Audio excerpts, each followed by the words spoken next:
Forrest Gump est un film magnifique, un de mes films préférés de tous les temps. Et pourtant, quand on y réfléchit, il n'aurait pas vraiment une morale de merde, ce film. C'est une vidéo spoiler sur Forrest Gump, si jamais vous l'avez jamais vu, allez le voir et revenez. Voilà. Alors c'est quoi la morale d'un film? Alors on peut aussi appeler ça le message par exemple. C'est la leçon qu'on pourrait retenir d'un film en prenant en compte le parcours des personnages. Vu qu'un film est entièrement écrit, donc totalement fictionné, chaque événement est la volonté de l'auteur. Et en assemblant tous ces événements, on peut essayer de comprendre qu'est-ce que l'auteur considère comme étant un comportement positif ou négatif. Et donc, où il place la morale. Souvent dans le cinéma hollywoodien, un personnage qui a un comportement négatif sera puni par le destin, plaçant la morale du côté des personnages vertueux qui, eux, triomphent. Tous les films ne fonctionnent pas de cette manière-là, mais la morale judéo-chrétienne, qui est quelque chose qui fait foi à Hollywood, font que la majorité des films, en plus à l'heure actuelle, fonctionnent de cette manière-là. Et donc, si on applique ce type de raisonnement à Forrest Gump, on découvre une grille de lecture un peu flippante car ultra conservatrice. Forrest Gump suit la vie de deux personnages. Donc d'un côté Forrest, idiot et naïf, qui va faire tout ce qu'on lui dit et qui va avoir une vie grandiose et prospère. Et de l'autre, Jenny, enfant maltraité, qui elle va passer tout le film à essayer de se chercher dans le monde pour essayer d'être libre, et qui va plus ou moins être punie de tous les excès qu'elle a fait, notamment le sexe et la drogue, parce qu'elle va finir par mourir du sida, après une vie de débauche entre drogue et hommes violents. Donc présenté comme ça, évidemment, le film semble totalement réactionnaire. Et c'est d'ailleurs une critique qui revient très souvent. Tu as mis exactement le doigt sur mon problème avec ce film. C'est que c'est un film ultra réactionnaire.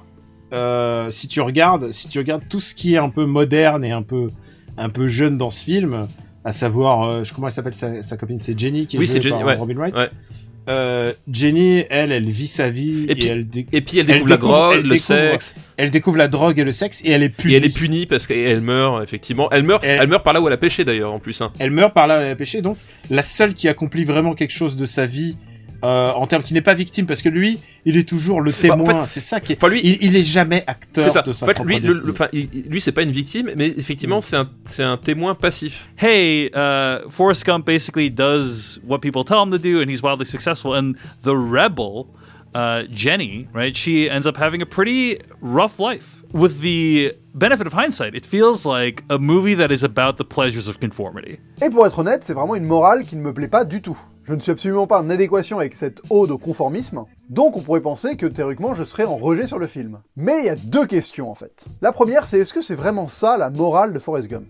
Et est-ce que Forrest Gump c'est vraiment un éloge au conformisme? Je suis pas vraiment si sûr que ça. Et pour ça, il faut essayer de comprendre comment le film traite la notion de destin. Car finalement, c'est à partir de cette notion-là que finalement on va formuler une morale. Et pour le coup, le destin, c'est un des thèmes clés de Forrest Gump. Le premier plan sur la plume qui vole représente donc le destin de Forrest Gump. Il va là où le vent le porte et c'est ça qui va composer son destin. Et à l'inverse, toutes les personnes qui s'imaginent avoir eux un destin prédéfini, que ce soit Jenny qui se destine à devenir une star de la chanson, ou Lieutenant Dan qui se destine à mourir dans une guerre comme tous ses ancêtres, et ben ces deux personnages ne verront pas leur destin se réaliser. Et dans cette liste, on peut aussi rajouter par exemple Booba qui s'imaginait travailler sur un crevettier et qui va finalement mourir au Vietnam. Mais on peut aussi rajouter sa mère qui elle s'imaginait servir des crevettes toute sa vie et qui va finalement finir par être servie elle-même. Enfin, elle aura une servante quoi. Elle va devenir riche en fait. Et par tout ça, ce que je pense que le film veut expliquer, c'est que finalement, tous les personnages ont le même destin. Le destin, c'est qu'ils ne connaissent pas leur destin. Au même titre que Forrest Gump. Il y a la fameuse phrase de sa mère qui dit « La vie c'est comme une boîte de chocolat, on sait jamais sur quoi on va tomber ». C'est le cas de la vie de Forrest Gump, mais finalement, c'est aussi le cas de tous les autres personnages du film. La grande différence, c'est que tu peux aborder le destin de deux manières différentes. Tu peux ne pas penser en avoir comme Forrest Gump, ou t'en imaginer un. Mais dans tous les cas, la vie va te pousser là où le vent te mène. Parce que pour le coup, ne pas réaliser son destin dans Forrest Gump, c'est pas forcément négatif. Alors oui, par exemple pour Jenny, en effet, c'est négatif de ne pas réaliser son destin. Mais pour le lieutenant Dan, par exemple, c'est positif de ne pas avoir réussi à accomplir son destin. Pour Booba, c'est négatif, mais pour la mère de Booba, c'est plus ou moins positif. Donc en prenant tout ça en compte, j'ai vraiment du mal à considérer que Jenny est punie par le destin. Puni pour avoir essayé de vouloir vivre librement. On peut l'interpréter comme ça, mais pour moi, c'est pas comme ça qu'il faut l'interpréter. Parce que dans ce cas-là, c'est-à-dire que Booba aussi est puni de quelque chose parce qu'il est mort au Vietnam. C'est-à-dire que la mort, ça vient forcément comme étant une punition. Pas garanti que ça marche comme ça, en fait. Et c'est pas vraiment ce que le film essaie de nous raconter.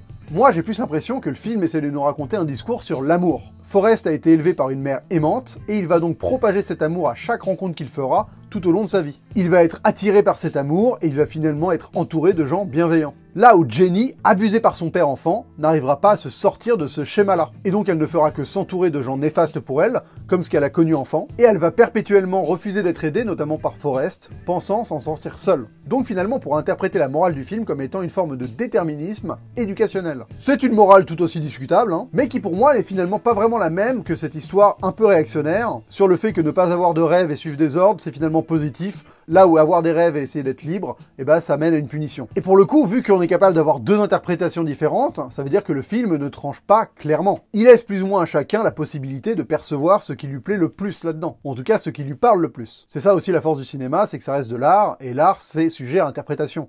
Tout n'est pas blanc et noir, quoi. On est dans une zone de gris. Mais en fait, ce qui m'intéresse le plus dans cette histoire, c'est la deuxième question. Est-ce qu'un film doit vraiment être moral, en fait?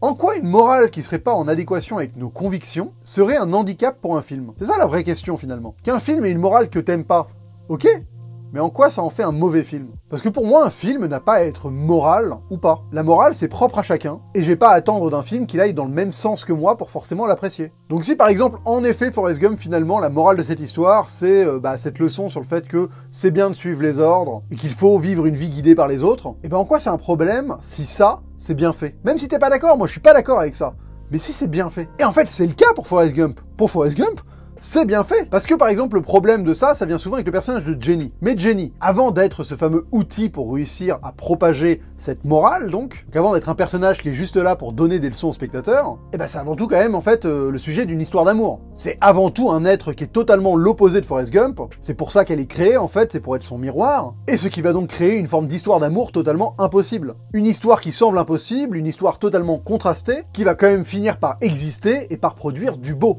Un magnifique enfant qui verra des morts plus tard, mais bon, ça on en reparlera. Donc le personnage de Jenny, pour moi, avant de donner une leçon de morale, il sert surtout à créer une histoire tragique qui nous remplit d'émotions. Car pour moi, c'est en fait ça la clé du cinéma.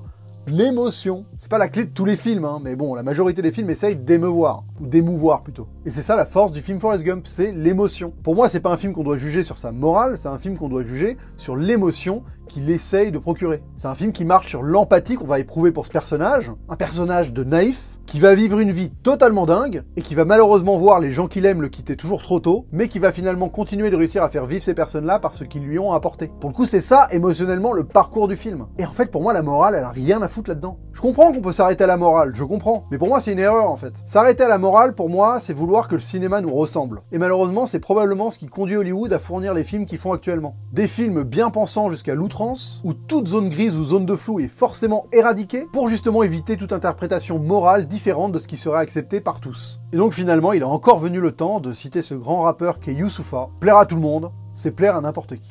J'ai un label qui monte, tant pis pour la critique. Et puis plaire à tout le monde, c'est plaire à n'importe qui.